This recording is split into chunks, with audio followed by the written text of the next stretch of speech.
Hello students, now we're looking at section 6.4, which is exponential models. So we can see that exponential functions in their graphs have this form of an equation. So if we have this first one, that's exponential growth. So let's look at that equation.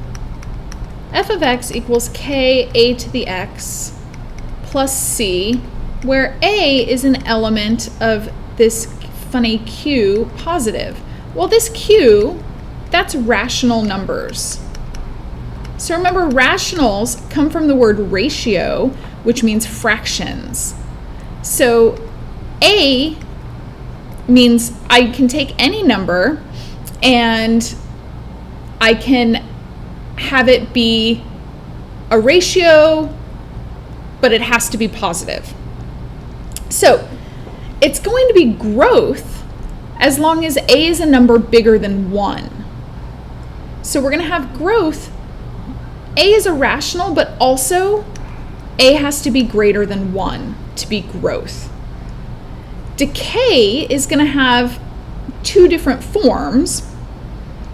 I could have decay if I have our same equation from above, where a is less than 1, or if I have this equation, if I have a negative x up here, and now a is a number that's bigger than 1. So remember, negative exponents, for example, if I had 2 to the negative 1, that's the same as a half. So if I have a half raised to the x power, that is going to be decay, whereas 2 raised to the x power is going to be growth. So growth, for example, is 2 to the x. Decay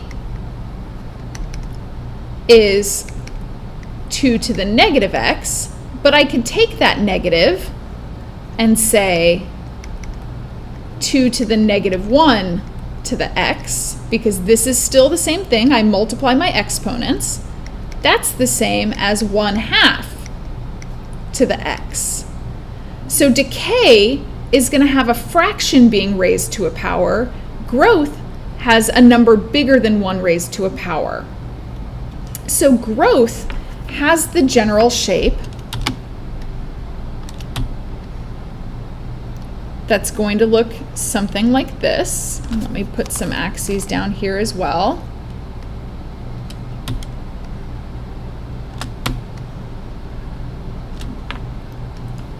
Okay. So growth, we're going to have an asymptote and we're going to shoot up. So here's my asymptote somewhere down here. Decay, we fall down quickly and head towards our asymptote. So all exponential graphs have I should have said a horizontal asymptote at coming back up to here.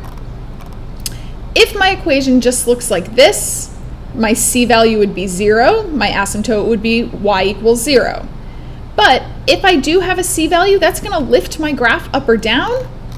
So my asymptote is going to be at y equals c.